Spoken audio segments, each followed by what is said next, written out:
maybe you could Hmm. highlight just what comes to mind as maybe some of the um, most impressive or most noteworthy flashes or onsights. Sure. For me personally, one of the most impressive I've ever seen was at the time it was my big project. I was working on Transworld Depravity in the Madness Cave, and I knew everyone who was working on the route. Um, and this little like blonde haired rosy cheeked kid walks up. He looks like he's about 12 or 13, and he's like, do you mind if I give it a try? And I'm like, sure. I just came down. I'm going to be resting a long time. Take your time up there, have at it. And this kid gets on and just fucking walks it with no problem.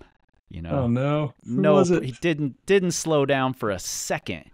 And it was, before we knew who he was, it was a young fresh faced Alex Megos, and Oh proceeded man. to immediately lower down and onside a 13C, and then lower down and go onside another 13C, and just crushing. And I love seeing that sort of confident decision making on the wall. He knows what he can do, and he immediately just decides to do it. And I think that's so cool. And people like Adam Ondra have really made a career out of this, where they really test themselves on really hard onsights. Certainly not his hardest onsite, but the onsite of Just Do It comes to mind for me, because it was so impressive. It's an old school route. It's very technical, um, and conditions can go really wrong on a route like that, where it's tiny holds and it's in the shade and it's cold. You could numb out, so you have to hit the conditions right, and it's such a pressurized game. And I mean, he's probably the best onsider we've ever seen.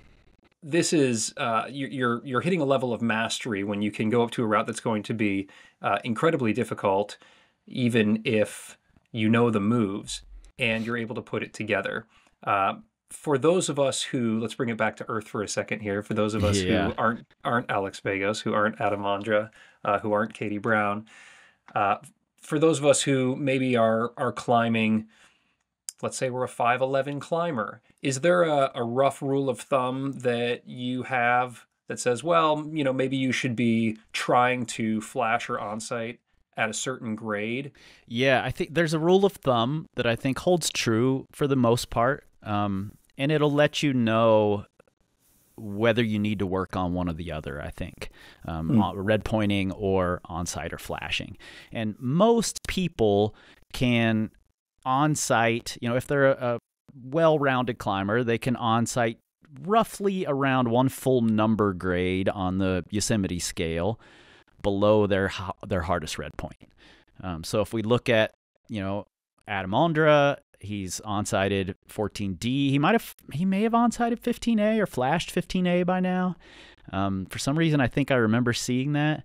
Yeah, But he's I think he also did red flash pointing 15A. 15D. Right. Yeah, so Okay. on-site roughly a number, and flash you could do another letter or two. All right, y'all, just a quick minute here to shout out today's sponsor, which is Scarpa. Oh, I'm so psyched. My very first pair of climbing shoes and approach shoes were by Scarpa, and I have loved them ever since. I'm so grateful that they're supporting the show here.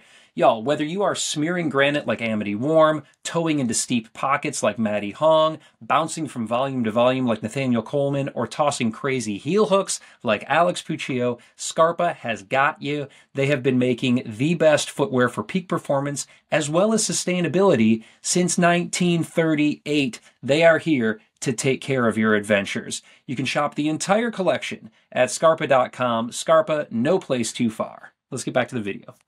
If you know that your on-site is like, say, 12B and your hardest red point is 12C, then you probably need to work on your red pointing and go try some harder projects and really give yourself a chance to do a harder project.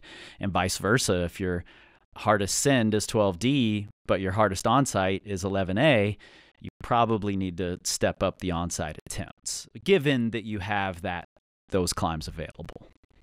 Yeah, I really appreciate that rule of thumb. I think it's how nice to be able to look at that and see that road goes both ways. And Yeah. uh, to your point, if it's a very narrow gap between your flash and your red point, maybe you have some discomfort around Totally working routes that are hard, right? Or pulling limit moves, or dealing with kind of perceived failure and these kinds of things, and vice versa. If it's a wide chasm, maybe you have a hard time being decisive on a route or climbing quickly, or maybe it's a fear of falling, or these kinds of things, and that we'll all dive into. But I love how that can be a mirror towards what style climber you are, but also really highlight some areas of potential improvement that will then benefit both sides, which I think is critical, and why we're having this conversation here, because we can become better climbers all around by focusing on flashing and on-sighting. We've been talking about sport grades, so before we dive into some of the specific tactics here, is there any difference with the applicability of what we're talking about here when it comes to bouldering? Yeah, so a lot of people will say you can't on-sight a boulder. I've heard a lot of boulders make this argument. I don't buy it, though. I think you can. Maybe the hardest boulders that you've seen videos of for years, no, you can't on-sight those anymore. But if you just walk up to a boulder field and go in and climb a thing, in my opinion, you're still on-sighting it. Now, there is one big difference between flashing boulders and flashing routes that I personally feel doesn't apply to routes, even though it does to boulders, and that's that boulders, you can pretty much touch all the holds and still call it a flash attempt. So you can, and I've seen people get ladders, wrap down over a boulder, feel all the holds, tick all the holds, even like put themselves into position to see how a foothold might, fit, but they're not pulling on. And then they count their flash attempt as when they pull off the ground. So I don't go quite that far usually. Flashing boulders isn't as interesting to me, maybe because of that. I do like to try to on-sight boulders, but flashing them isn't as interesting to me because of all that preparation. Though it's a really cool thing to see someone flash a really hard boulder. I think, maybe Jimmy Webb is one of the best flash climbers we've ever seen. And sadly, there was a video of him in Rocklands that I think is gone off the internet now.